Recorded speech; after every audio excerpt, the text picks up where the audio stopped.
तो आज हमारे पास एग्जांपल नंबर 3 है। तो ये एग्जांपल बहुत इंपॉर्टेंट है। तो हम देखेंगे कि एक पार्टिकल है, रिजिड बॉडी हमारे पास है, उसके कुछ पार्टिकल्स हैं, उसमें हमारे पास एक पोजीशन वेक्टर दिया हुआ है। ठीक है, तो हमने उसको आर से डोनेट किया है। हमारे पास एक स्केलर है, तो हमने स्केलर की वैल्यूज़ को अलहदा करना होता है।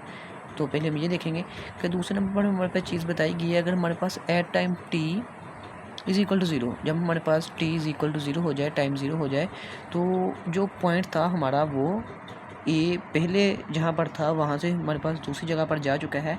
तो उसने 2 के डिस्टेंस वगैरह जो उसका तय हुआ है तो वो है हमारे पास। तो उसके लिए हमारे पास देखेंगे हम, तो फिगर हमें बनाई हुई है। तो फिगर पे हमारे पास है पॉइंट पी नॉट है, आर दिया गया है, और एट टाइम टी पर जो हमारे पास जो पॉइंट था वो हमारे पास 2 के पर जा चुका है। तो ये फिगर है हमारे पास। तो इसका हम सोल्यूशन देखते हैं। तो सोल्यूशन में हमारे पास मौजूद है, आर हमें गिवन था, वी हमने फाइंड करना है, एट टाइम टी पर हमारे पास जो डिस्टेंस है वो 2 के है। तो सबसे पहले हमने आर को सिंप्लीफाई किया है। जब सिंप्लीफाई किया है तो इसको जब 3 है plus lambda into Y plus 2j 1 minus lambda के, जब इसको मैंने सिंप्लीफाई किया तो मेरे पास 3a plus 2j plus K lambda I minus K आ गया। तो ये मेरे पास वेक्टर बना है एक, ये a है, और ये मेरे पास एक पॉइंट बना है। ठीक है, जहाँ पर मेरा पॉइंट शुरू हुआ, यहाँ पर मेरा स्टार्टिंग पॉइंट था, वो मेरे पास पॉइंट बना, उसको मैंने आर नोट से डिनोट किया है। तो यही मेरे पास एक वेक्टर बन चुका है, जो कि मेरे पास एक फालतू वेक्टर बना है। तो इस वेक्टर्स के ज़रिए हम इन सब की वैल्यूज़ को निकालेंगे। तो सबसे पहले मेरे पास है, so here's are not parallel to ए।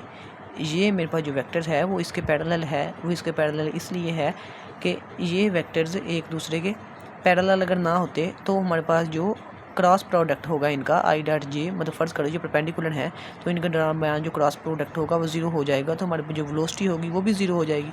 तो इस वजह से ये वेक्टर्स आपस में वैसे भी पैरेलल नहीं है, पैरेलल हैं, परपेंडिकुलर नहीं है। तो हम देखते हैं v is equal to r cross. तो हम जानते हैं v is equal to r cross omega होता है। हम पहले ओमेगा की वैल्यूज़ को फाइंड करेंगे। ओमेगा की वैल्यू फाइंड करने के लिए हमारे पास एक वेक्टर चाहिए। हमारे पास जो वेक्टर है, हमने a को सिलेक्ट किया है। हमारे पास जो आर नोट है वो वेक्टर नहीं है, वो पॉइंट है। ठीक है, तो हमने a जो है वो वेक्टर सेलेक्ट किया है। तो ये हमारे पास वेक्टर है। तो हम इसका position vector unit vector find करेंगे। जब मैंने इसका यूनिट वेक्टर फाइंड किया है तो ये वेक्टर उसकी नीचे मैग्नीट्यूड, तो ये मेरे पास वेक्टर है, मैंने उसकी मैग्नीट्यूड फाइंड की है। वेक्टर ओवर मैग्नीट्यूड, हमारे पास यूनिट वेक्टर होता है ना, e unit vector is equal to e vector over e vector की मैग्नीट्यूड। इसके ज़रिए मैंने इसकी मैग्नीट्यूड फाइंड की है। तो जब मैंने इसको इसके अंदर पुट किया है तो मेरे पास ये जवाब आ जाएगा। मैंने ई की वैल्यूज़ को, ई मेरे पास यूनिट वेक्टर है, मैंने यूनिट वेक्टर की वैल्यू को पुट किया, तो ये इसको मैंने नंबर 1 का नाम दिया। तो no we have to find r, हमने आर अब वेक्टर फाइंड करना है इस पॉइंट के ज़रिए at point t is equal to zero पर। मेरे पास वेक्टर ये था, जब t is equal to zero हुआ तो मेरे पास जो पार्टिकल था वो मूव होकर 2k पर जा चुका है। तो मैंने फाइंड करना है r। तो r फाइंड करने के लिए मैं देखूंगा कि मेरा जो पॉइंट है, अगर इसको मैं a का नाम देता हूँ, तो फ़र्ज़ करो ना मेरे पास एक पॉइंट यहाँ पर था, कोई पॉइंट मेरे पास, वो एक पॉइंट आर नोट यहाँ पर था और पॉइंट मूव होकर मेरे पास यहाँ पर गया, इसको मैंने ए का नाम दिया है। तो ए माइनस आर नोट जब मैं फाइंड करूँगा तो देखो ना, यहाँ से लेकर यहाँ तक जो वेक्टर का डिस्टेंस होगा वो पोजीशन वेक्टर होगा फ्रॉम द ओरिजिन। ठीक है, ओरिजिन के हिसाब से अगर देखें तो ये मेरे पास आर होगा।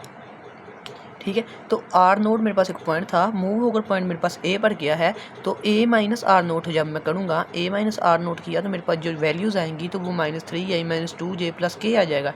ठीक है, अब जब मेरे पास पॉइंट 1 जो पीछे मेरे पास निकला था और आर मेरे पास जो निकला है, इसको मैं इक्वेशन 1 में पुट कर दूँगा।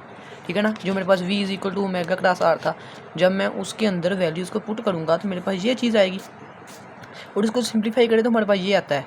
ठीक है, मतलब इसको सिंप्लीफाई कैसे करना है, हमारे पास ओमेगा ओवर 2 अंडर रूट, ठीक है, आई माइनस के है। तो इसको इसके अंदर